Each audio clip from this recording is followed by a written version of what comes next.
శ్రీ వాసుదేవమయమైన ఈ సభా సదస్సుకి శవనీయ నమస్సులు సమర్పణ చేసుకుంటూ, సృష్టిలో నాకు అత్యంత ప్రీతిపాత్రమైన వాళ్ళు ఇద్దరు. ఒకరు శివుడు, రెండవది సుదర్శనం అన్నాడు. ఇది దేవి భాగవతంలో విష్ణువు చెప్పిన మాట. వీళ్లకంటే తేజోమూర్తులు ఈ విశ్వంలో మరొకరు లేరు అన్నాడు. ఒకడు రుద్రుడు, ఇంకోడు సుదర్శనుట. ఈ సుదర్శనుడికి రుద్రతత్వానికి రెండింటికి సంబంధం ఉన్నది. సుదర్శనుడు కూడా 3 కాళ్ళవాడు, అగ్నితత్వం. వీటన్నిటికీ ఉపాసనాపరమైన ఒక సమన్వయం ఉన్నది. అందుకు సుదర్శన రక్ష ఉన్నదే. సుదర్శన స్మరణ మనకున్న అజ్ఞానాన్ని, మోహాంధకారాన్ని పటాపంచలు చేసి విష్ణు మార్గంలో ప్రయాణింపజేస్తుందట. అందుకే సుదర్శన మహాజ్వాల సూర్యకోటి సమప్రభ అజ్ఞానాంధస్య మేదేవ విష్ణోర్ మార్గం ప్రదర్శయ అని మనకి విష్ణు సంబంధమైన ఉపనిషత్తుల్లో మంత్రంగా చెప్పారు. సుదర్శన మంత్రం ఇది. సుదర్శన మహాజ్వాల సూర్యకోటి సమప్రభ అజ్ఞానాంధస్య మేదేవ విష్ణోర్ మార్గం ప్రదర్శయ. అందుకే సుదర్శన ఆరాధనంత ముఖ్యం కనుకనే ఇప్పటికీ వెంకటేశ్వర స్వామికి బ్రహ్మోత్సవాలు చేసినప్పుడు చిట్ట చివరికి చక్రాత్తాళ్వారు ఆరాధనతో శ్రీకృష్ణ పరమాత్మ ఒకప్పుడు అర్జునుడిని తీసుకుని ద్వారకా నగరం నుంచి ఒక దివ్య రథంపై వైకుంఠానికి తీసుకువెళ్ళినప్పుడు అన్ని లోకములు దాటిన తర్వాత ఒక భయంకరమైన అంధకారం వస్తుంది. అంతవరకు దివ్యలోకాల్లో ప్రయాణించిన రథం దాటలేక ఒక అంధకారం అలముకుంటే అర్జునుడు ఎలా వెళ్ళాలి అని ప్రశ్నిస్తాడు. అప్పుడు కృష్ణ పరమాత్మ మందహాసం చేసి సుదర్శనుని స్మరిస్తాడు. అప్పుడు సుదర్శన దైవం అక్కడ కనిపించగానే వైకుంఠానికి సులభంగా రథం పెడుతుంది. గుర్తించేది సుదర్శనం. దర్శనము అంటే ఇక్కడ భగవద్ అనుభవమే. ఆ భగవద్ అనుభవాన్ని కలిగించే తత్వమే సుదర్శనం. అజ్ఞానాన్ని పటాపంచలు చేసి విష్ణు జ్ఞానం ఇచ్చే తత్వమే సుదర్శనం. అందుకే నమః సుదర్శనాయైవ సహస్రాదిత్య వర్ష సహస్రారాయ చక్షుషే అని ప్రత్యేకించి సుదర్శన తత్వాన్ని ఇక్కడ వివరించారు. ఇంకా ఇతర ఉపాసనల్లో హయగ్రీవ ఆరాధన కూడా వివరించారు జ్ఞానం కోసం. నమో హయశిరసే విద్యాధ్యక్షాయ వై నమః, నమో విద్యాస్వరూపాయ విద్యాదాత్రే నమో నమః. ఇక్కడ వరకు నేను చెప్పినటువంటి రకరకాల ఉపాసనతో మనం పూర్తి చేసుకున్నాం. కాకుండా ముఖ్యమైన కొంత మాత్రం సారభూతంగా మనకి కావలసిన చిన్న చిన్న అంశములని వరించుకున్నాం. ఇందులో విష్ణువు చెప్తున్న ప్రధానమైన విశేషం ఏంటంటే మనందరికీ సర్వదేవతా సమన్వయాన్ని ఇక్కడ చూపిస్తున్నాడు. సర్వదేవతలు నారాయణ స్వరూపం. అందుకు వీరందరి ఆరాధన చేసి ధన్యం అవ్వాలి. ఇది నారాయణ యొక్క గ్రహించి తర్వాత విషయంలోకి పెడుతున్నాం. వ్రత విధానములు. ఈ వ్రత విధానాలు చాలా అద్భుతమైన కొన్ని అధ్యాయాలతో కూడి ఉన్నాయి. రకరకాల వ్రతాలు చెప్పాడు ఇక్కడ.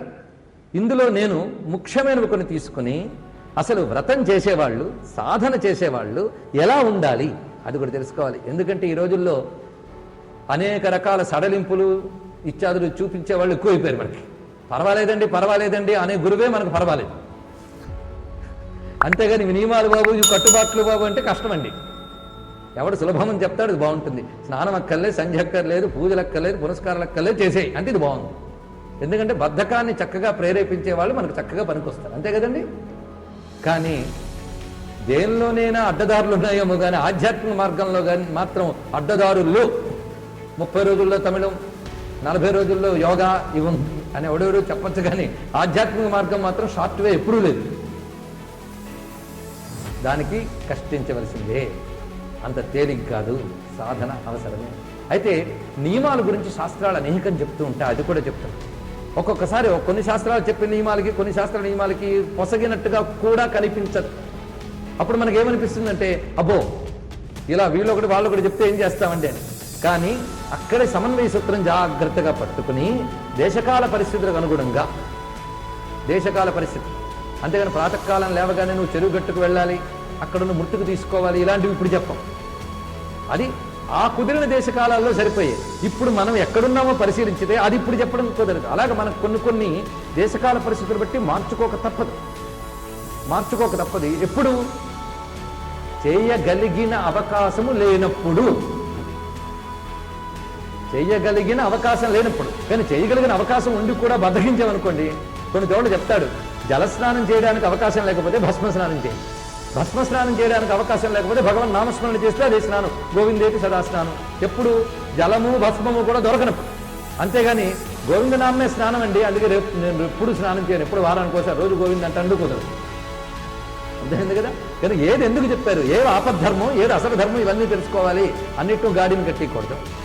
కనుకనే మనం చెయ్యాల్సినంత చేయలేనప్పుడు చెయ్యగలిగినంత చేస్తే చెయ్యవలసినంత చేసిన ఫలితం ఇస్తాడు భగవంతుడు. ఈ మాట ఒక ప్రాస భూయిష్టంగా వినిపించింది, కానీ ఇది చాలా ముఖ్యం. చెయ్యాల్సినంత చెయ్యలేనప్పుడు చేయాల్సినంత చేసిన ఫలితం ఇస్తాడు. అందుకని చేసినంతే చెయ్యగలిగినంత కాదు అని ఎందుకు సరిపెట్టుకుంటాడు? నువ్వు చేయగలిగినంత చెయ్యి, నీ శక్తి వంచన లేకుండా. అందుకే మనకి యథాశక్తి అని ఒక మాట ఉన్నది.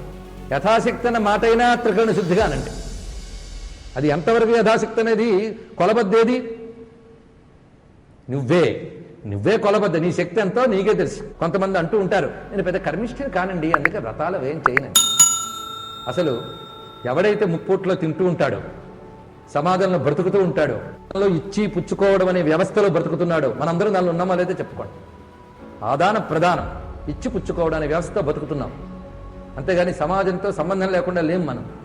10 మంది వల్లే ఒక్కడు బతకగలడు.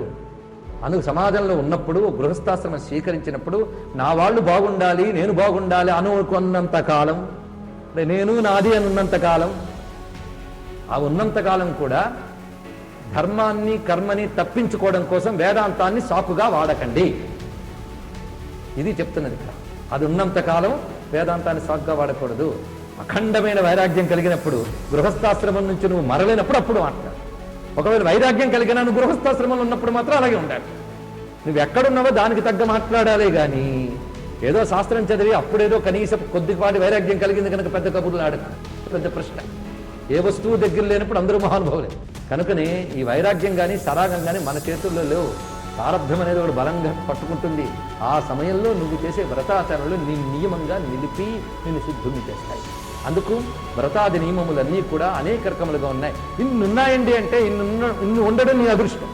ఏదో ఒకటైనా చేయగలరు. అందుకు ఇన్ని చెప్పాడు ఇక్కడ, బోలుడు వ్రతాలు చెప్పాడు. ఎందుకంటే కాలం యొక్క స్వరూపాన్ని ఇక్కడ అత్యద్భుతంగా ముందు వ్యాఖ్యానించాడు.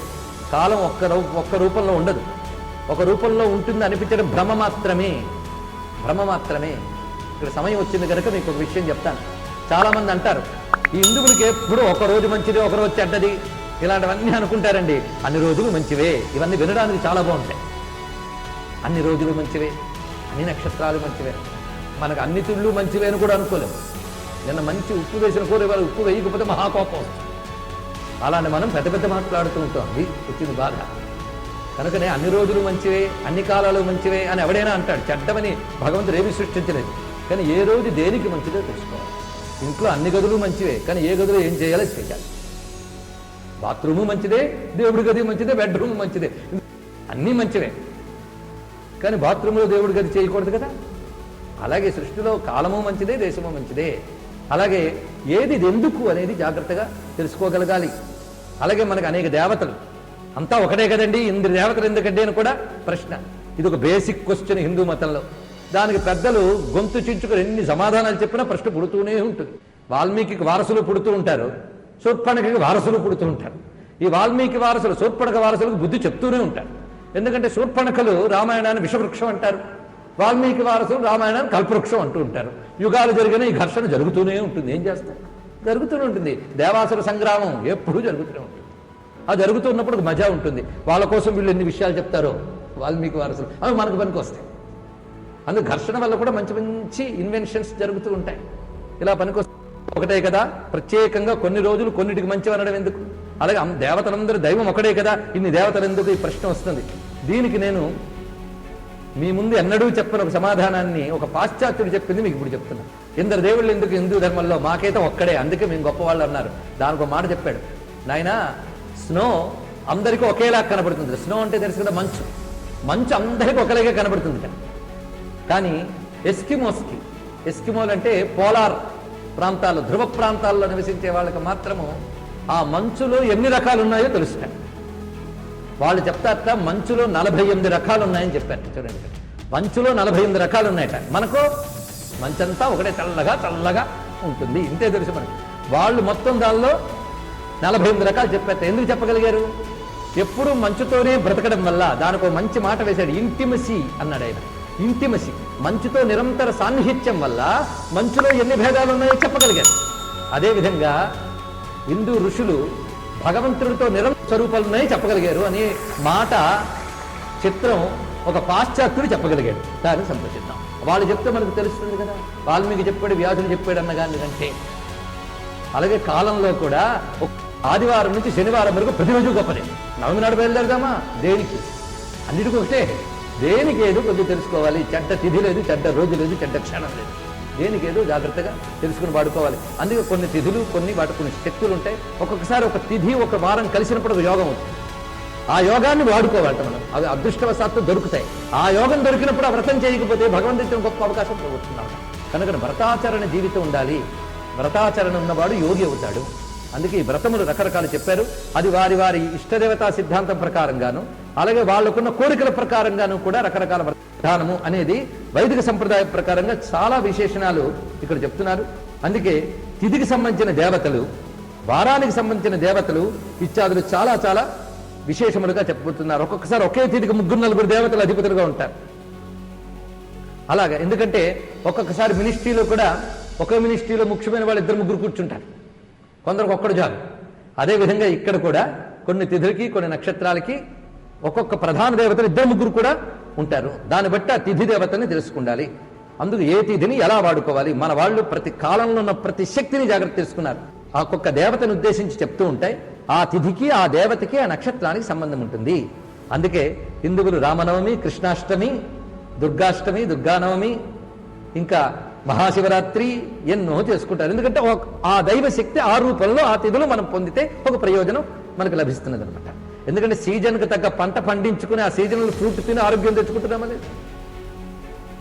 ఒకే భూమి కానీ రకరకాల సీజన్స్లో రకరకాల ఫలాలు ఇస్తుంది. అలాగే ఒకే భగవంతుడు రకరకాల కాలాల్లో రకరకాలకు ఉపాసింపబడి రకరకాల ఫలాలు మనకు గ్రహిస్తూ ఉంటాడు. అందుకు ఒక వైవిధ్యాన్ని, ఏకత్వాన్ని రెండింటినీ మనం చెప్తాం. ఏకత్వం మనమే చెప్తాం, ఏకం సత్విప్రాబహుదావని చెప్పిన మనమే ఎన్ని విశేషాలు చెప్పేమో చూడండి. ఇక్కడ ప్రధానమైన వ్రతములు చాలా ఉన్నాయి. నేను కొన్ని చెప్తున్నానంటే మిగిలిన అప్రధానం మాత్రం కావు. కొన్ని చెప్పుకోగలం మాత్రం. ఇందులో ముఖ్యమైనవి కొన్ని, అందులో సాధారణంగా అందరూ చేస్తున్నవే మరి కొంచెం చక్కగా చేసుకునేవి నేను చెప్తున్నాను. పనికొచ్చేవే చెప్తాను, ముందే చెప్పాను. అయితే ఎవరికి నేను విన్నవన్నీ అందరూ శ్రద్ధని రేపటి నుంచి పాటించేస్తారనే భ్రాంతి నాకు లేదు. కానీ వింటున్నంతసేపు అందరం కలిసి మనకు తెలిసినా తెలియకుండా బుద్ధి ఇక్కడ పెట్టినా పెట్టకపోయినా చెవులో పడుతుంది కదండి. దాని పుణ్యం అందరికీ వస్తుంది. ఏకాగ్రంగా విన్నవాడికి దాని పుణ్యం దానికి వస్తుంది. ఒకే లెక్కల మాస్టర్ లెక్కలు చెప్పినా విన్నది 1000 మందేనా అందులో ఫస్ట్ ర్యాంకు, సెకండ్ ర్యాంకు ఉంటాయి కదండి. అలాగే వాళ్ళ శ్రద్ధాభక్తులకు ఉన్న వాళ్ళు ఉంటారు. ఎవరికి తగ్గట్టు వాళ్ళు గ్రహిస్తారు. అలా ఇక్కడ అనేక వ్రతములు చెప్పారు. ఇందులో ప్రధాన భీష్మ పంచక వ్రతమును ఒక అద్భుతమైన వ్రతాన్ని చెప్తున్నాడు. ఇందులో ప్రధానంగా నారాయణ ఆరాధన చెప్తున్నారు. వ్రతం చేసేటప్పుడు ఆహార నియమం చాలా ప్రధానం. ఇది ముఖ్యం. ఆహార నియమం ప్రధానం. కొందరు జీవితాంతం వ్రతపరాయణులు, అది గొప్ప విశేషం. ఎందుకంటే అందరికీ అన్ని కుదరదు. కుదిరిన వాళ్ళు కుదుర్చుకోవచ్చు. అందరికీ ఎల్లవేళలో కుదరదు కనుక అప్పుడప్పుడు కుదుర్చుకోవచ్చు. అన్ని సదుపాయాలు మనకు పెట్టారు. అది దానికున్న ప్రత్యేకత. అందుకు మనం ఉపవాసం అనే దాని గురించి కూడా మనకి ఇక్కడ విష్ణువు చెప్తున్న మాట జాగ్రత్తగా వినవలసినది. ఉపవాసం అంటే ఆహార నియమం ప్రధానంగా. ఆహార నియమం కూడా రకరకాల స్థాయి భేదాలు ఉన్నాయి. శరీరం ఒక వయస్సులో సహకరించినట్టు తర్వాత వయస్సులో సహకరించదు. కానీ మొండి పట్టుగా అదే చేస్తూ ఉంటే మనం ఎదగలేం. ఎందుకంటే కర్మ కూడా ఒక దాని నుంచి మళ్ళీ రజోగుణ వికారాలు, తమోగుణ వికారాలు పుడుతూ ఉంటాయి. కొంతమంది ఈ కర్మాచరణ మొండిగా చేస్తూ దానివల్ల మళ్ళీ క్రోధాలు పెంచుకుంటూ వాటి వల్ల మానసిక వికారాలు తెచ్చుకుంటారు. అందుకే దేనికైనా కొన్ని పరిమితులు తెలుసుకారంగా వెళుతూ జాగ్రత్తగా ఉండేది. ఏదైనా ఎక్కువైపోతే ప్రమాదం. ఎక్కువ అంటే శాస్త్రం చెప్పిన ఎక్కువ కాదు, వీడు కల్పించుకున్న అత్యాయి. కొన్ని ఆచారాలు అత్యాచారాలు అయిపోతూ ఉంటాయి. అతి ఆచారాలు, అతి అంటే మళ్ళీ ఓవర్ అనొద్దు. కొంతమంది ఈ రోజుల్లో అంటు తిన్నాక చెయ్యి కడుక్కున్నా అతి అంటారు. అంటే అసలు లేని వాడికి అసలు కూడా అతి, అది వేరే విషయం. ఇక్కడ అత్యాచారం అనే మాట జాగ్రత్తగా తెలియాలి. అతి ఆచారం, అత్యాచారం అని ఓవర్ అనలేదు. ఆచారాన్ని అతిక్రమిస్తే అత్యాచారం, ఇది తెలియాలి. ఆచారాన్ని అతిక్రమిస్తే అత్యాచారం అంటారు, కానీ ఆచారం ఎక్కువ పాటిస్తే అత్యాచారం కాదు. ఇక్కడ అంటే సమయం, సందర్భం, దేశము, కాలము. అందుకే స్వగృహే పూర్ణమాచారం, నీ ఇంట్లో ఉన్నప్పుడు కుదరదని. అందుకు ప్రయాణంలో ఎలా ఉండాలి, ప్రవాసంలో ఎలా ఉండాలి, ఇవన్నీ. కనుక మనమేదో సడలింపులు కాదు, శాస్త్రమే సడలింపు. అదేం చెప్పిందో శాస్త్రవేత్తల దగ్గర తెలుసుకోవాలి. ఎందుకంటే ప్రస్తుతం కొన్ని దశాబ్దాల నుంచి కూడా, ఇంకా చెప్పాలంటే శతాబ్దాల నుంచి కూడా హిందూ ధర్మ అవలంబికులకి శాస్త్రానికి ఒక గ్యాప్ ఏర్పడిపోయింది. ఆ గ్యాప్ అనేక కారణాలు. ఈ గ్యాపుల్లో కూడా పండితులు పరస్పర అహంకారములతో ఒకడొప్పుకున్న దాన్ని ఒకడొప్పుకోక మరింత దాన్ని జటిలం చేసేసిన సందర్భాలు ఉన్నాయి. దాంతో సామాన్యులు ఇవి పాటించే కంటే వదిలేయడం బెటర్ అనే స్థితి కల్పించారు. అది కూడా ఒప్పుకోవాలి. అందుకు వ్యక్తిగతమైన అహంకారాలు విడిచిపెట్టి శాస్త్రపరమైన మర్యాదలను జాగ్రత్తగా తెలుసుకుంటూ వెళ్ళవలసిన అవసరం ఉంది. దాన్ని మనం పరిశీలించినట్లయితే ముందు ఇప్పుడు నేను చెప్తున్న భీష్మపంచక వ్రతంలో ఏ వ్రతానికైనా ఉండే కొన్ని ముఖ్య నియమాల్లో ఆహార నియమం ఎలా ఉండాలో చెప్తున్నాడు. ఆహార నియమం అయాచిత వ్రతం, దుగ్ధ ఫల శాకాది అపక్వాహార వ్రతం, పూర్ణోపవాస వ్రతం ఇన్ని చెప్పాడు. ఆహార నియమాల్లో వారి వారి శారీరక స్థితి బట్టి ఏది చేసినా అది ఉపవాస ఫలంగానే పెడుతున్నది. వారి వారి శారీరక స్థితి బట్టిది. అంతేగాని నేను ఎప్పుడు ఉపవాసం అనేదే ఉండనండి అని కూడా పెద్ద సగర్వంగా చెప్తాడు. అదంతా మెచ్చుకుని సన్మానం చేయాల్సిన విషయం ఏం కాదండి. ఎందుకంటే ఆహార నియమం ఉపవాసం పాప సంహరణ చాలా గొప్ప విషయం మహాభారతంలో భీష్ముడే చెప్తాడు. కనుక ఉపవాసం అంటే ఇది కాదండి అని కొంతమందికి ఇంకో వేదాంతార్థం చెప్తుంటారు. ప్రతిదానికి వేదాంతార్థం చెప్పడమే మంచిదే కానీ వేదాంతార్థం పుచ్చుకుని అసలు అర్థం వదిలేసేది మహాప్రమాదం. ఉపవాసం నాన్న వదిలేయడం ఉపవాసం కాదు అంటే ఇదేదో బాగుంది, నిజంగా సమీపంలో ఉన్నాడా లేదంటే అది ఎలాగూ జీరో. కానీ ఇది కాదంటారుగా అది పనికొచ్చింది. కానీ ఉపవాసం అంటే ఆహార నియంత్రణ, ఇందులో సందేహం లేదు. వేదాంతార్థం ఎందుకు చెప్తారంటే అలాగే దానికే అంటుకు పెట్టుకోకు ఇంకా పైకి రా అని చెప్పడం కోసం వేదాంతార్థం, కానీ దీన్ని వదిలేని చెప్పడం కోసం కాదు. దేన్ని ఎలా తీసుకోవాలో అందుకే పాజిటివ్ లిజనింగ్ అనే మాట ఒకసారి మీకు చెప్పాను. పాజిటివ్గా వినాలి. కొంతమంది వినేటప్పుడు ఇవన్నీ నాకెందుకు, నేనేం బాగుపడతాను ఏమిటి అనుకుంటా, అది నెగిటివ్ లిజనింగ్. ఎందుకంటే శ్రవణమే ఒక సాధన. దాన్ని శ్రద్ధగా వింటే అది అనేక పాప సంహరణం చేస్తుంది. ఆ శ్రద్ధ దాని మీద ఉండాలి. అందుకు పాజిటివ్ లిజనింగ్ చాలా ముఖ్యం. ఆ పాయింట్ మళ్ళీ చెప్తున్నాను ఇక్కడ. అందుకు ఇక్కడ ఏకభక్తం ఏకభుక్తం అంటారు కొంతమంది. భక్తం అంటే భోజనం అండి.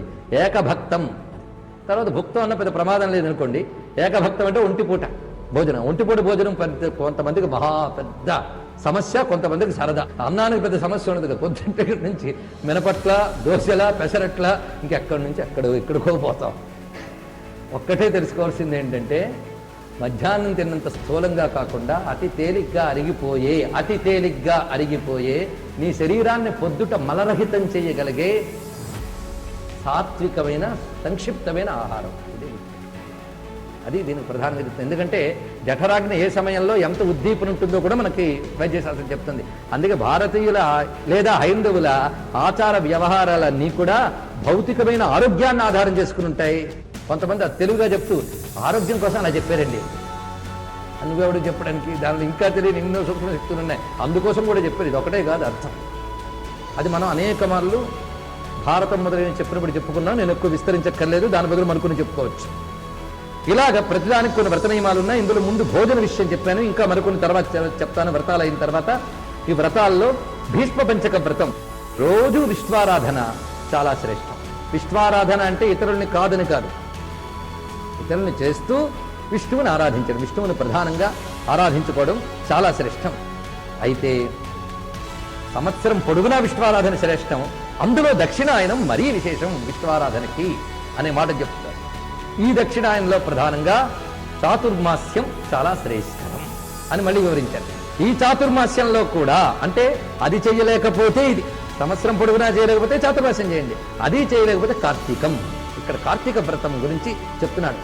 ఈ కార్తీక మాసం అంతా కూడాను చేయగలిగినటువంటి విశేషాలు ఇందాక మనం చెప్పుకున్న కార్తీకం అంతా నియమంగా ఉండడం. కార్తీక మాసం విష్ణువుకి అత్యంత ప్రీతిపాత్రముగా చెప్పబడుతున్నది.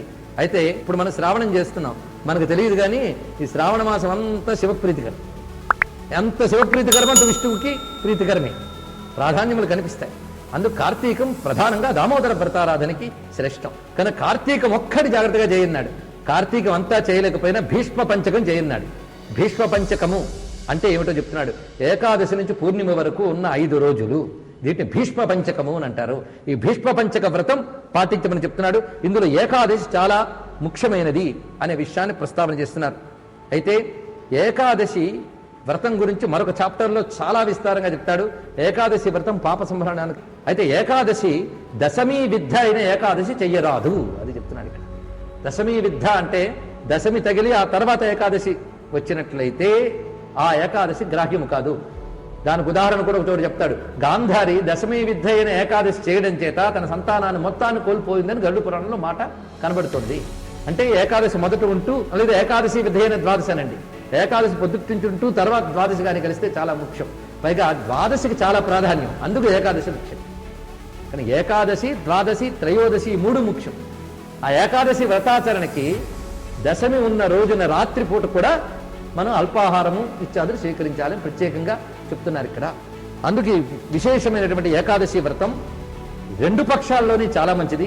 కానీ శుక్లపక్షం నుంచి వచ్చే ఏకాదశి నుంచే భీష్మ పంచకము అని చెప్పబడుతున్నది. ఇక్కడ భీష్మ పంచకం అని చెప్పడానికి భీష్ముడితో కారణం ఉందా అనుకోవచ్చు, లేదా భీష్మ అంటే దృఢ దీక్షాబద్ధుడు అని అర్థం. దృఢమైన దీక్షతో చేయవలసినటువంటి వ్రతం ఇది అని చెప్తూ, ఇది ఎలాంటి మహాపాపాన్నైనా పోగొట్టగలిగే శక్తి ఉంది.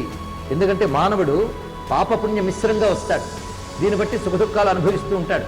ఇందులో వాడికి తెలియకుండా కొన్ని పాపాచరణలు ఇది వరకటి పాపవాసన మూలంగా జరుగుతూ ఉంటాయి. ఏది ఆచరణో ఏది అనుభవమో కూడా మనకు తెలియదు. కానీ భగవంతుడిపై భారం వేసి వ్రతాచరణ చేసుకునేటప్పుడు అది తప్పకుండా పాప సంహరణం చేస్తుంది. అందుకే ఈ వ్రతాచరణలో భీష్మ పంచక వ్రతం ప్రధానంగా చెప్పాడు. దాని తర్వాత శివరాత్రి వ్రతం. ఇక్కడ శివరాత్రి వ్రతం గురించి చెప్పాడు గరుడ పురాణంలో. చూడండి, శివరాత్రి వ్రతం గురించి లేస్తూనే స్వామికి నమస్కారం చేసి, స్వామి ఈ రోజు నేను ఉపవాసం జాగరణ చేయబోతున్నాను అని సంకల్పించుకుని ఆ రోజు నియమబద్ధంగా శివునికి సంబంధించిన ఏదో విధమైన జపమో, తపమో, హోమమో, తర్పణమో, ఆరాధన ఇత్యాదులన్నీ మరుసటి రోజు అతడు శివ నివేదితాన్నమయ ప్రసాదాన్ని స్వీకరించాలి. పొద్దున్న లేస్తూనే శివుని ఆరాధించాలి. అది ప్రాతర్దేవ చతుర్దశ్యాం జాగరిష్యామ్యహం నిశి పూజాం దానం తపోహోమం కరిష్యామ్యాత్మశక్తితః. వీటిల్లో ఏదో నా శక్తి కొద్దీ చేస్తాను, ఇది సంకల్పించుకున్నాను. చతుర్దశ్యాం నిరాహారో భూత్వా శంభో పరేహని భక్షేహం భుక్తి ముక్త్యర్థం శరణం మే భవేశ్వర. ఇది చేయబోతున్నాను, నువ్వు అనుగ్రహించాలి. ఇక్కడ తెలుసుకోవాల్సింది ఏంటంటే, ఒక వ్రతం చేద్దామన్నా, ఒక సాధన చేద్దామన్నా మన నిర్వాకం కాదు. మనం సంకల్పించుకున్నా స్వామి నువ్వు దీన్ని నడిపించు అడగాలి. నీ సంకల్పం శివ సంకల్పం అయితేనే నీ సంకల్పం నెరవేరుతుంది. అందుకే ఇక్కడ శివరాత్రి వ్రతం చేసి మరుసటి రోజున ఇప్పుడు చెప్పిన ప్రకారంగా అన్ని చేసిన తర్వాత ఆయన కృతజ్ఞత చెప్పాలట. ఆయన వల్ల చేశాం కదా. అవిఘ్నేన వ్రతే దేవ తత్ప్రసాదాన్మయార్చితం. విఘ్నము లేకుండా నీ అనుగ్రహం వల్ల చేశాను స్వామి. క్షమస్వ జగతాన్నాథ త్రైలోక్యాధిపతే హర. ఈ చేసిన దానంతా కరెక్ట్గా చేశాను అనలేను. దానంతటి క్షమించి యన్మయాజ్యకృతం పుణ్యం త్వత్ప్రసాదాన్ మయా దేవా వ్రతమజ్య సమాపితం గృహం ప్రతిచ గమ్యతాం. ఈ విధంగా నమస్కారం చేసి నువ్వు ప్రసన్నుడివే, దీన్ని పరిపూర్ణం చేయవయ్యా అని స్వామిని ఆరాధించాలని చెప్పారు. దాని తర్వాత ఏకాదశి వ్రత విధానం చాలా విశేషములుగా ఉన్నాయి. మనం దాన్ని క్లుప్తంగా చెప్పుకున్నాం. దాన్ని ప్రతివారు శుక్లపక్ష కృష్ణపక్ష ఉభయములు చెప్పబడుతున్నాయి. కొన్ని ఏకాదశులు ప్రధానమైనవి చెప్పాడు, ఏది చేసినా చేయకపోయినా. అందులో ఒకటి కార్తీకం, ఇంకొక ప్రధానమైన ఏకాదశి చెప్తున్నాడు. ఇది భీమా ఏకాదశి వ్రతం. భీమా ఏకాదశి వ్రతం అత్యంత ప్రధానమైనది. దీనికి ఒక చమత్కారపు కథ చెప్తారు. భీముడు సాధారణంగా ఉపవాసం ఉండలేట. ఆయన వృకోదరుడు. వృకోదరుడు అంటే జఠరాగ్నిలో వృకము అని ఒక అగ్ని ఉంటుంది, అది ఆయన గర్భంలో ఉంది భీముడు. అది దేన్నైనా అరిగించగలిగే శక్తి ఉంది దానికి. అంత జఠరాగ్ని ఉన్నటువంటి వాడిని ఉపవాసం ఉంటారా అంటే కుదరదు. కానీ ఆయన కూడా ఏకాదశి వ్రతం చేయాలి జన్మలో, లేకపోతే ఎలాగనుకుని ఒక్క ఏకాదశి మాత్రం చేస్తాను పట్టుపట్టేట. అదేమిటంటే మాఘశుక్ల ఏకాదశి. అందుకే ఇది భీమా ఏకాదశి అన్నారని పెద్దలు పరంపరగా చెప్తారు. దీన్ని బట్టి భీముడు బాగా తిండిపోతే ఇలాంటి కన్క్లూషన్స్కి రావద్దు దయచేసి. మనం నెగిటివ్ కన్క్లూషన్స్ తొందరగా వస్తాం. దీన్ని బట్టి తప్పనిసరిగా చేయవలసిన ఏకాదశి అని ఇందులో చెప్తున్నారని మనం గ్రహించవలసిన అంశము. అది ఇక్కడ వివరిస్తున్నారు. అందుకే అయితే ఈ ఏకాదశి హస్తా నక్షత్రంతో కలిస్తే, సాధారణంగా మాఘమాసంలో ఏర్పడే నక్షత్ర స్థితి బట్టి హస్తా నక్షత్రం కలిసే అవకాశం కలిస్తే అది పెద్ద యోగం. కనుక దీనిని సాధన చేసినటువంటి వాడు అద్భుతమైన నారాయణ కృప పొందుతాడు. అయితే ఆరాధించడం శ్రేష్టమని ప్రత్యేకించి చెప్తున్నారు. యజ్ఞవరాహ ఆరాధన. సాధారణంగా మనకి ప్రాచీనమైన ఎన్నో ఉపాసనా సంప్రదాయాలు పోయే, మిగిలినవి చాలా కొద్ది. అసలు శాస్త్రాల్లో చెప్పిన కొత్త కొత్త ఉపవాసాలు, కొత్త కొత్త ఉపాసనలు, కొత్త కొత్త రోజులు తయారయ్యాయి. వీటి గురించి పెద్ద చర్చ చేయక్కర్లేదు. ఎందుకంటే అక్కడ ఎవరి నమ్మకం వాళ్ళది. నమ్మకం గురించి చర్చలు అక్కర్లేదు. నేను చెప్తున్నది నమ్మకం కాదు, శాస్త్రం. నమ్మకానికి శాస్త్రం ఉండదు, కానీ శాస్త్రాన్ని నమ్మడం మంచిది. అర్థం చేసుకున్నారా? నమ్మకానికి శాస్త్రం ఉండదు, కానీ శాస్త్రాన్ని నమ్మడం. మనకి దాన్ని ఏం అనడానికి లేదు. ఇందాక చెప్పా, అంధవిశ్వాసము శాస్త్ర విశ్వాసం 2 రకాలు ఉంటాయి. అసలు విశ్వాసం అంటేనే మనకు తెలియకపోయినా చేయవలసినది, అంతే కదా. విశ్వాసం అంటేనది.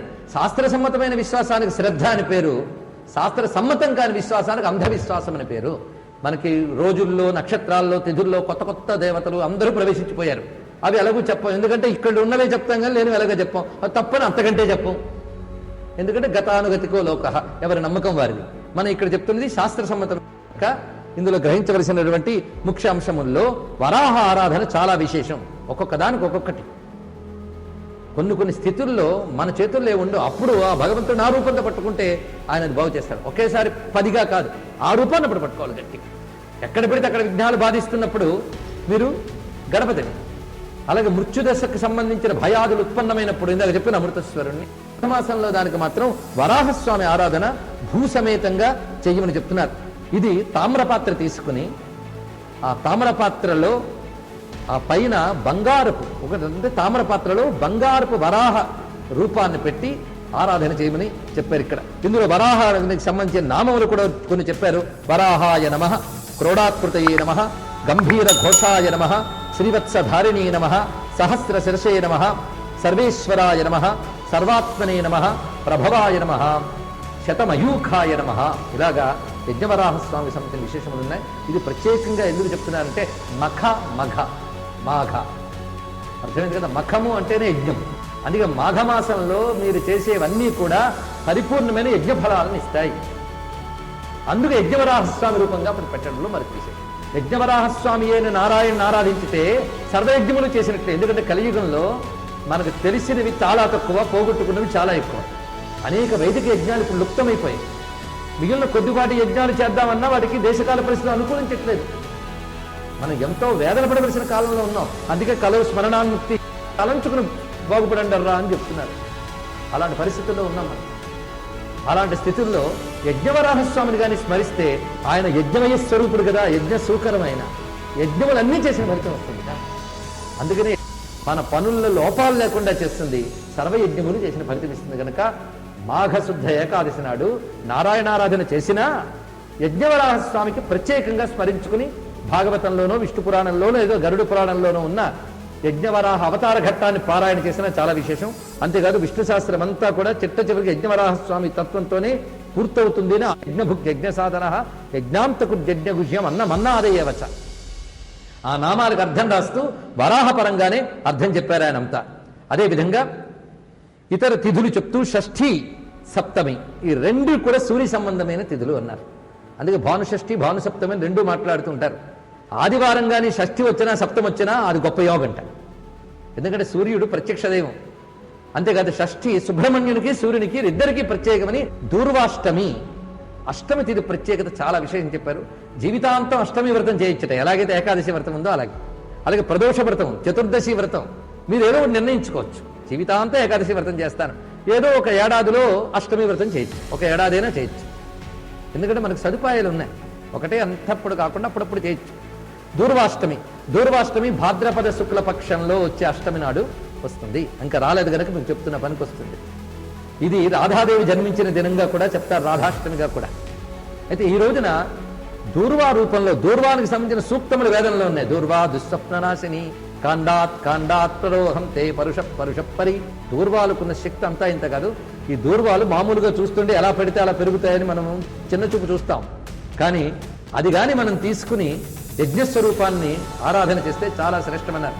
అందుకే దూర్వాష్టమి ఆ రోజు దూర్వాదనంలో అమ్మవారిని ఆరాధించమన్నారు. అంతేకాదు ఈ దూర్వాలకు అంత శక్తి అంటే దీనితో గణపతిని ఆరాధించితే అందుకే ప్రత్యేకంగా గణపతి యజ్ఞము యొక్క సాకార స్వరూపం, యజ్ఞము యొక్క స్వరూపం గనక ఇక్కడ దూర్వాష్టమికి అంత ప్రాధాన్యం ఇచ్చారు. తర్వాత చెప్తున్నది ప్రధానమైనది, ఈ దూర్వాష్టమి కంటే ముందు వచ్చే అష్టమి ఏమిటది? శ్రావణ బహుళాష్టమి. ఆ వ్రతం గురించి ఇప్పుడు చెప్తున్నాడు. కృష్ణాష్టమి అది. శ్రీకృష్ణ జన్మాష్టమి గురించి రకరకాల సంప్రదాయాలు ఉన్నాయి. ఇప్పుడు నేను చెప్పిందే సంప్రదాయం అని నేను అన్ను. ఒక్కొక్క సంప్రదాయంలో ఒక్కొక్క రకంగా కనబడుతుంటాయి. ఇందులో ఏది గొప్పది? ఎవరు ఏ సంప్రదాయాన్ని అనుసరిస్తే వారికి అది గొప్పది. ఇందులో ఎక్కువ తక్కువ ఏమీ లేవు. అది కూడా మళ్ళీ చెప్తున్నాను. కృష్ణాష్టమి రాత్రి వ్రతము, రాత్రి వ్రతంగా చెప్పారు ఇక్కడ. ఎందుకంటే స్వామి అర్ధరాత్రి ఈ రోజున ఉద్భవించాడు. స్వామి ఉద్భవించాడు ఎంతో, వాళ్ళ సోదరు కూడా ఇవాళ ఉద్భవించింది, అది కూడా తెలుసుకోండి. అందుకే కృష్ణుడు పుట్టకముందే శ్రావణ బహుళాష్టమి ఒక పెద్ద మహావ్రతంగా ఉండేది. అది ఒక పెద్ద రహస్యం. శాస్త్రాల్లో దీనికి మోహరాత్రి అని పేరు. వాళ్ళ రాత్రి ఒక్కొక్క రాత్రి ఒక్కొక్క పేరు చెప్పారు. దీని గురించి మనకు సప్తశతిలో కనిపిస్తుంది. కాళరాత్రి మహారాత్రి మోహరాత్రిశ్చ దారుణ అనే మాట చెప్పారు. కాళరాత్రి అంటే దీపావళి అమావాస్య ముందు రోజు వచ్చే చతుర్దశి, మహారాత్రి అంటే దీపావళి అమావాస్య, మోహరాత్రి అంటే కృష్ణపక్ష బహుళాష్టమి, ఇక దారుణారాత్రి అంటే అక్షయ తృతీయ నాడు రాత్రి, వైశాఖ శుద్ధ తదియ. ఒక్కొక్క రాత్రికి ఒక ప్రత్యేకత. ఈ రాత్రి వినియోగించుకోగలగాలి.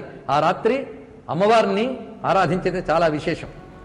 అప్పుడున్న శక్తి ఎవరంటే అశేష జన మోహిని అరుణవాల్య భూషాంబర మమత్వ గర్తేతి మమాంధకారే విభ్రామయచ్చేతదతీవ విశ్వం. మమ అనే ఒక మోహబంధాన్ని పెట్టి ప్రపంచమనే గోతిలో తిప్పే ఒక శక్తి ఉంది. అందుకు మోహం మన దోషం అనడానికి లేదు. తిప్పి ఆవిడని ఒక్కసారి తెలుసుకోండి. తిప్పి ఆవిడ వైపు ఒక్కసారి చేసి నమస్కారం చేసామా ఒక ధైర్యం, ఒక ధీమా వస్తుంది. ఆవిడ ఎంతవరకు తిరగాలో అంతవరకు తిప్పుతుంది, ఎప్పుడు తీసేయాలో అప్పుడు తీస్తుంది. అదే కదా సప్తశతి సారం. మోహనాసనమే దాని యొక్క సారం. ఆ మహామోహిని అనే యోగమాయ ఉద్భవించింది ఆ రాత్రే.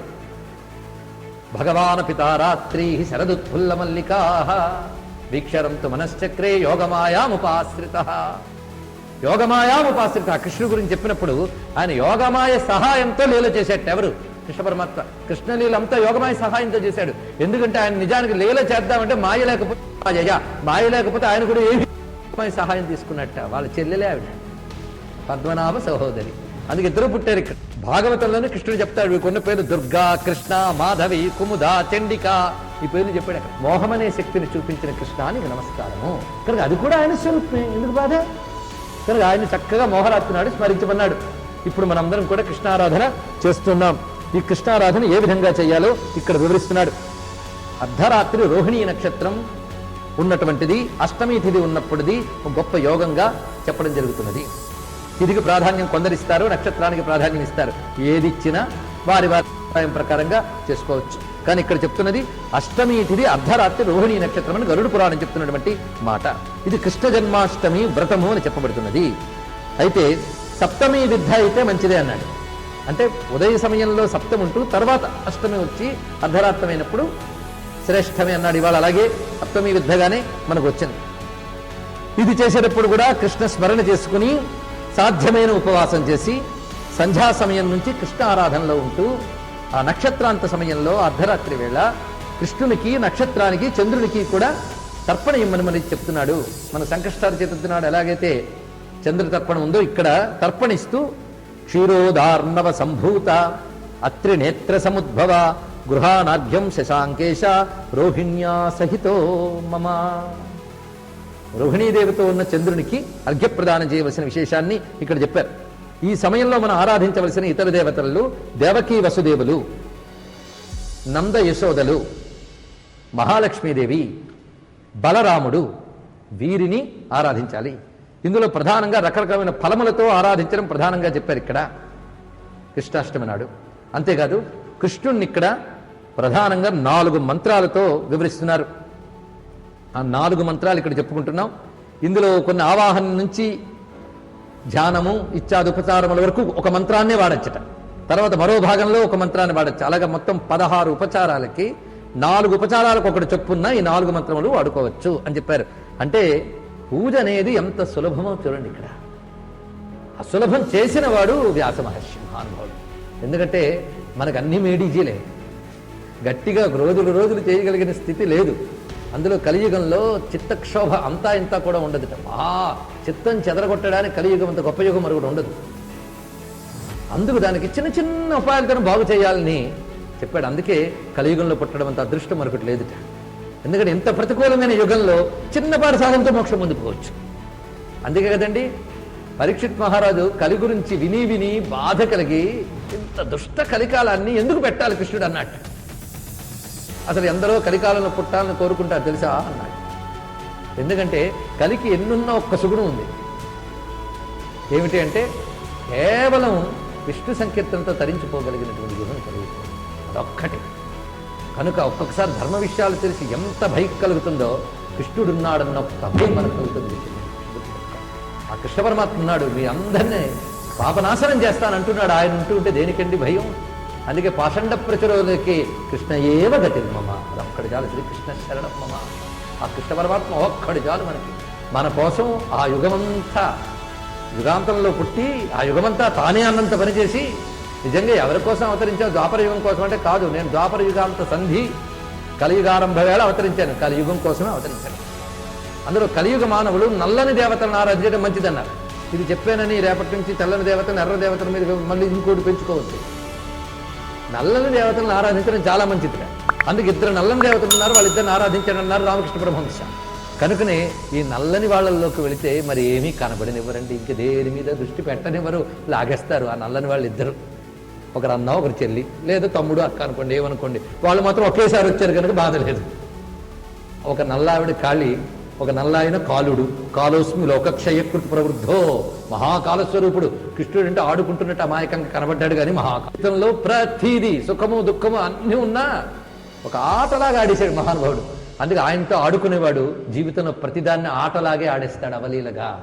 వాడికి ఎప్పుడు ఆటే కానీ కృష్ణుడితో ఆడుకోవాలి, ఆటలాడే స్వామితో. అందుకే ఆ కృష్ణ పరమాత్మని ఇక్కడ ఎంత అద్భుతంగా స్తుతిస్తున్నాడో చూడండి గరుడ పురాణంలో.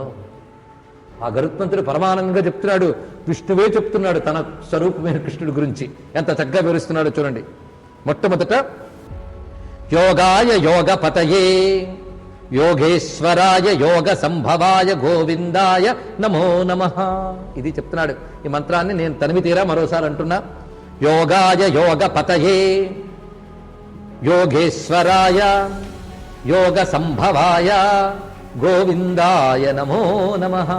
యోగాయ యోగపతయే యోగేశ్వరాయ ఆయ నమో నమః. కృష్ణావతారం యోగావతారం.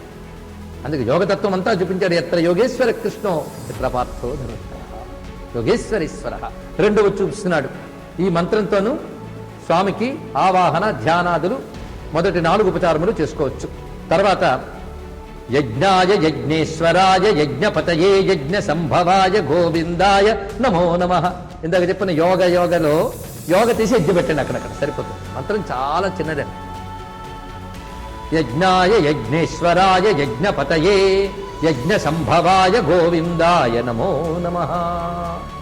ఇది చెప్పి స్నానాదులు ఇత్యాదులు చేయమన్నాడు. దాని తర్వాత ఉపచారాలు. విశ్వాయ విశ్వేశ్వరాయ విశ్వపతయే విశ్వసంభవాయ గోవిందాయ నమో నమః. విశ్వాయ విశ్వేశ్వరాయ విశ్వపతయే విశ్వసంభవాయ గోవిందాయ నమో నమః. ఈ మంత్రంతో తర్వాత ఉపచారములు చేయాలి.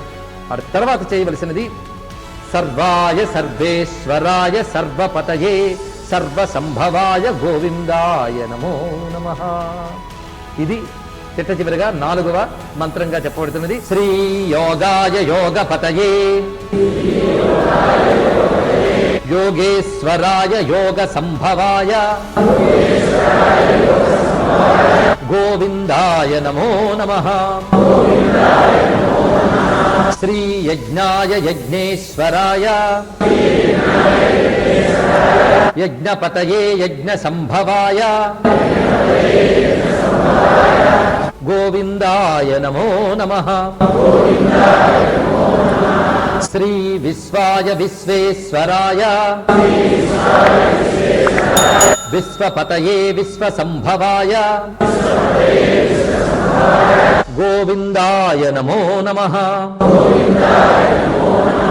శ్రీ సర్వాయ సర్వేశ్వరాయ సర్వపతయే సర్వసంభవాయ గోవిందాయ నమో నమః. తర్వాత నామ సంకీర్తన చేయమని చెప్పాడు ఇక్కడ. ఎందుకంటే కృష్ణావతారం సౌలభ్యావతారం. నువ్వు ఎలా పట్టుకో తరించిపోతావు, అదొక్కటే ఆయన దగ్గర ఉన్న విశేషం. నువ్వు ఎలా పట్టుకో తరింపజేస్తాడు ఆయన.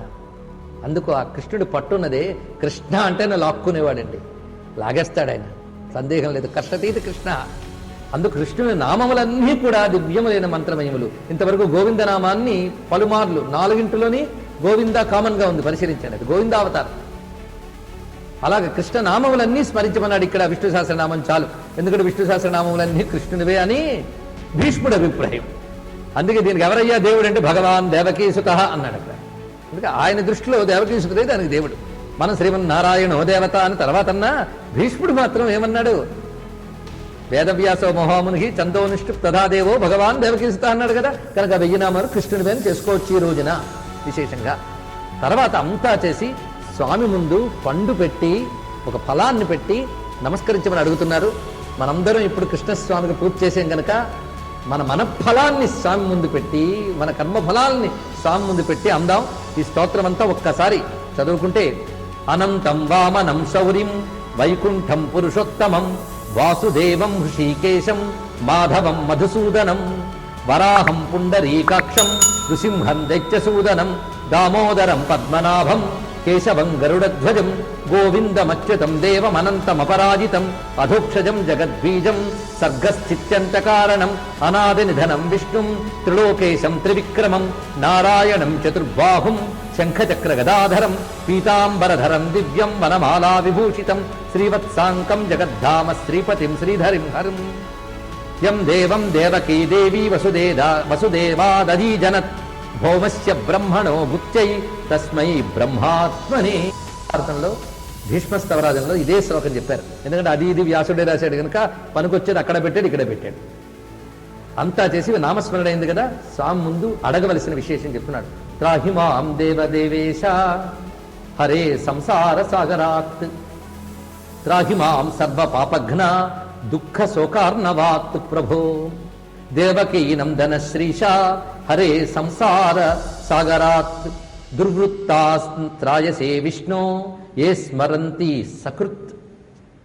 సకృత్ ఒక్కొక్కసారి తలంచుకుంటే చాలయ్యా, దుష్కృతాల నుంచి దాటిస్తావు నువ్వు అని స్వామిని నమస్కరించి, త్రాహి శాంతిరస్తు శివంచాస్తు ధన విక్షాతి రాజ్యభాక్.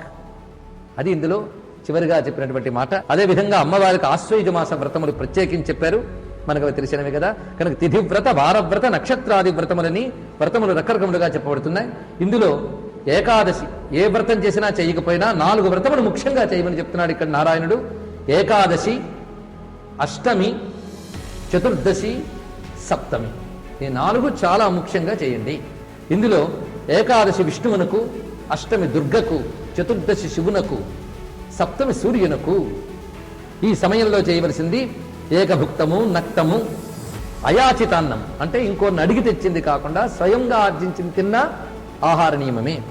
అదేవిధంగా అపక్వాహారం తిన్నా ఉపవాస వ్రతమే వాడు చేయగలిగిన స్థితిలో. అదేవిధంగా ఒక్కొక్క తిథికి ఎవరెవరిని ఆరాధించాలి, ఆరాధించకపోయినా స్మరించండి. ఆ తిథుల్లో ఆ దేవతలను అనుగ్రహిస్తారు. ప్రతిపదా తిథి, ప్రతిపద అంటే పాడ్యమి. పాడ్యమి నాడు అగ్నిదేవుడు, వేద ప్రకారంగా పాడ్యమికి అగ్ని అధిపతి. అందుకే పాడ్యమి నాడు అగ్నిని, కుబేరుని, నాసత్య, దస్రా అనే దేవతల్ని, నాసత్యుడు, దస్రుడు అంటే అశ్విని దేవతలు, వాళ్ళిద్దరు పేర్లు అవి అశ్విని దేవతలు.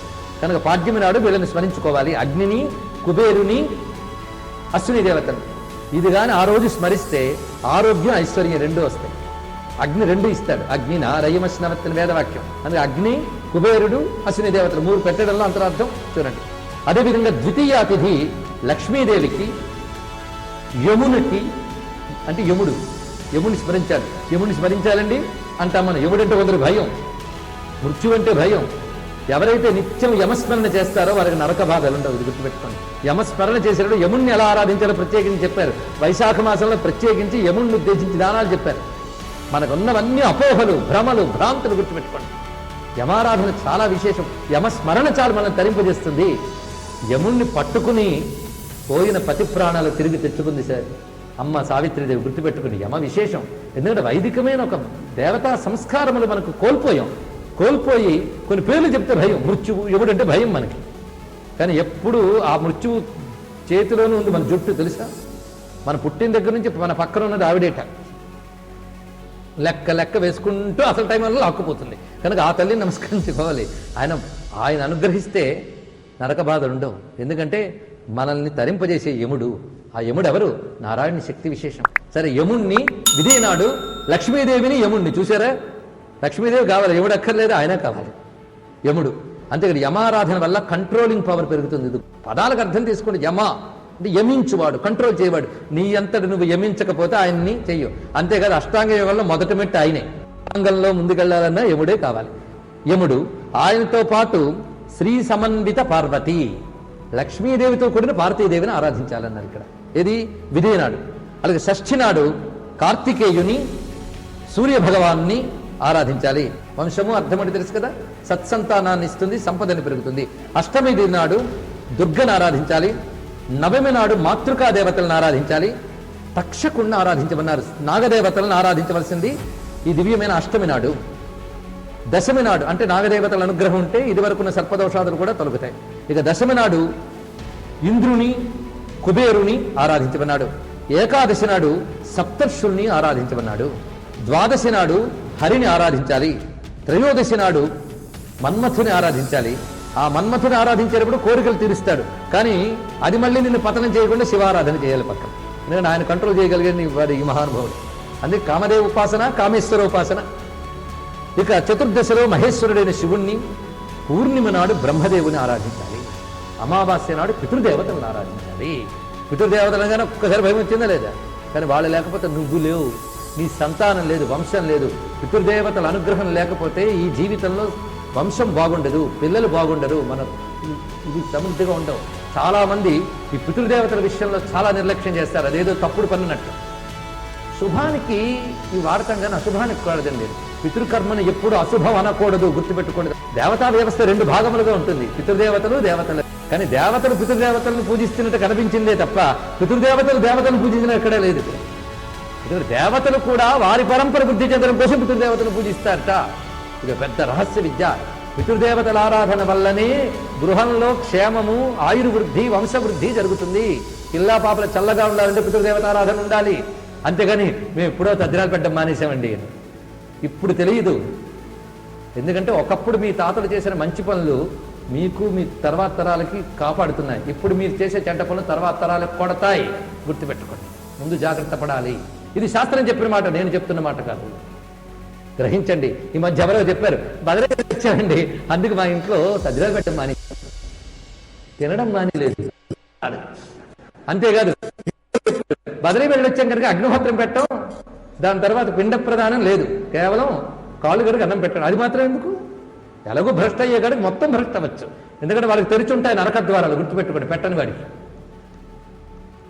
ఇది అశాస్త్రీయమైన ఒక మాట చాలా మందిలో ఉంది. ఎంత చెప్తున్నా కొంతమంది పండితులను పిచ్చుకుంటున్న వాళ్ళు కూడా పూర్తి శాస్త్రాన్ని తెలుసుకోకుండా ఇలాంటి మాట్లాడుతున్నారు. మనం ఏంటంటే బద్ధకంకి నెంబర్ 1. వదిలేయమనడానికి ఏవేవి పనికొస్తాయో కష్టపడైనా చేసేస్తాం. ఎప్పుడు చెప్పారు ఈ కాన్సెప్ట్? బదరీ కేదారుకు వెళ్ళాక వాడికి వైరాగ్యం కలిగితే. ఎందుకంటే మన వాళ్ళు ఏమనుకున్నారంటే క్షేత్రాలు అవన్నీ తిరగడం వల్ల చిత్తం శుద్ధమైపోయి వైరాగ్యం వచ్చేస్తుందని ఋషులు అనుకున్నారు. మనకు అంత తేలిగ్గా బాధలేదు. ఎన్ని క్షేత్రాలు చెప్పినా ఆ క్షేత్రాల మీద గౌరవం పోగొట్టుకొస్తాం, కానీ తిరిగి క్షేత్రానికి వెళ్ళాలంటే ఎన్ని సంస్కారములు, ఎందరు దేవతలను గ్రహించాలి తెలుసా? బదరీ లాంటి క్షేత్రాలకు వెళితే అక్కడికి వెళ్ళాక వైరాగ్యం కలిగి ఇంకా నాకు ఈ ప్రాపంచికమైనవి అక్కర్లేదు, మళ్ళీ నా భార్య, నా పిల్లలు, నా మనవలు ఇవి నాకు అక్కర్లేదు, నేను అన్ని విడిచిపెడుతున్నాను అని చెప్పి అక్కడ మానసికంగా అన్ని సన్యసించి ఎవడైతే ఉంటాడో, సాధారణంగా కర్మల్ని సన్యసిస్తే దోషం వస్తుంది. ఇది శాస్త్రం. చేయవలసిన పితృకర్మ, దేవకర్మలు విడిచిపెట్టేస్తే దోషం వస్తుంది. కానీ బదరీ క్షేత్రానికి వెళ్ళి వైరాగ్యం జనించి నువ్వు కర్మలు త్యజించాలనుకుంటే నువ్వు అన్ని విడిచిపెట్టి అక్కడ వైరాగ్యంగా కేవలం ఆత్మజ్ఞానములకు నిష్ట కలిగి ఉంటే మళ్ళీ నువ్వు నా కొడుకో, నా మనవడో, నా భార్యో, నా భర్తో, నా కొడుకు అలా ఉంటే నువ్వు ఇకపై ఆబ్దికాలు పెట్టకపోయినా పర్వాలేదని చెప్పారు. ఇందులో మిగిలిన వల్ల ఒక్కటి లాక్కొచ్చి ఇది పర్వాలేదని లాక్కొచ్చారు. అర్థమైందా? దీనివల్ల ఏం జరిగాం? మనం పడడమే కాకుండా పతంతి పితరో శేష లుప్త పిండోదక క్రియా, ఇది చెప్పాడు ఇక్కడ. వాడు పడ్డమే కాకుండా పిండోదకాలు లేక పితరులు కూడా పతనమైపోతున్నారట. పతనమైపోతూ వాళ్ళు ఏమంటారంటే ఇదంతా వేద విజ్ఞానం. మన మీద దయతో మహానుభావుడు చెప్పాడు, కానీ మనల్ని భయపెట్టడానికి చెప్పలేదు. అబ్బో ఈయన భయపెడతాడండి, అది వెళ్ళడం మానేయడం బెటర్. మనకు ఊళ్ళో కలరా లాంటి రోగాలు వచ్చినప్పుడు ఆ రోగాల తాలూకా ఫలితాలు ఎలా ఉంటాయో, జాగ్రత్తలు ఏమిటో మొత్తం పుస్తకాలు పంచిపెడతారు, చెప్తారు. అబ్బో అవి వింటేనే భయం అండి. అంటే రోగం గురించి తెలుసుకోవడానికి భయం ఎందుకండి? రోగం రాకుండా జాగ్రత్త పడడం కోసం కదా రోగం గురించి చెప్పారు. అదా జాగ్రత్త పడడం కోసం అన్నీ కూడా. కనుక ఇక్కడ ఖరాఖండిగా చెప్తున్నాడు వ్యాసదేవుడు. నేను ఇంకా టోన్ డౌన్ చేసి చెప్తున్నాను, లేకపోతే దోషాలన్నీ నాకంట కడతారు. ఇంకా గట్టిగా చెప్పాడు. ఎందుకంటే నాకు మొహమాట ఉండొచ్చు, కానీ వ్యాధుడికి ఏం మొహమాట. ఎవరేమనుకుంటారో ఇంకా అజ్ఞానం మమ్మల్ని వదలలే. వ్యాసాదులకు ఉండవాలి, గుర్తుపెట్టుకోండి. వాళ్ళకి మన క్షేమమే కావాలి. బుజ్జగించి లాలించి బతిమాలి చేరుబాబు నువ్వు చేయకపోతే వాళ్ళ దేవతలు ఏమైపోతారు అని చెప్పాల్సిన అవసరం వాళ్ళకి లేదు. దేవతల్ని ఆరాధించడం వాళ్ళ కోసం కాదు, నీ కోసం. గుర్తుపెట్టుకో, ఇది తెలుసుకోవాల్సిన అంశం. కనుక పితృదేవతల ఆరాధన గురించి ఇక్కడ ప్రస్తావన వచ్చింది. అయితే సాధారణంగా వ్రతాలు చేసేటప్పుడు ఎలా ఉండాలి అని చెప్తూ పితృదేవత ఆరాధనకు కూడా ఒక నియమాలు చెప్పారు. అసలు పితృదేవతలు అంటే ఎవరు, ఎలా ఆరాధించాలి, ఆరాధించకపోతే ఏమవుతుంది, ఆరాధించవలసిన పద్ధతి ఏమిటి, ప్రస్తుత దేశకాల పరిస్థితుల్లో శ్రాద్ధాది విధులు ఎలా చేయాలి, ఈ చేసేటప్పుడు ఉన్న లోపాలు ఏమైనా ఉంటే అవి పోగొట్టుకోవడానికి సులభమైన ఉపాయములు ఏమిటి, ఇవన్నీ కూడా మన మీద దయతో దేశకాల పరిస్థితుల్ని దర్శించగలిగే భవిష్యత్ ద్రష్టలైనటువంటి ఋషులు దయతో అందించిన విజ్ఞానాన్నంతటినీ ఒక చోట తీసుకొచ్చి వ్యాసదేవుడు చెప్పబోతూ ఉన్నాడు. రుచి ప్రజాపతి కథ అని ఆ కథని అందులో చెప్పిన మనందరికీ పనికొచ్చే నిత్యానుష్ఠానానికి సంబంధించి పితరులు అనుగ్రహించే ఒక అద్భుతమైన ప్రక్రియని చెప్తాడు. సర్వం శ్రీ మహావిష్ణు చరణారవిందార్పణమస్తు. శ్రీమద్రమారమణ గోవిందో హరి గోవింద. నమః పార్వతీపదే. హర హర మహాదేవ.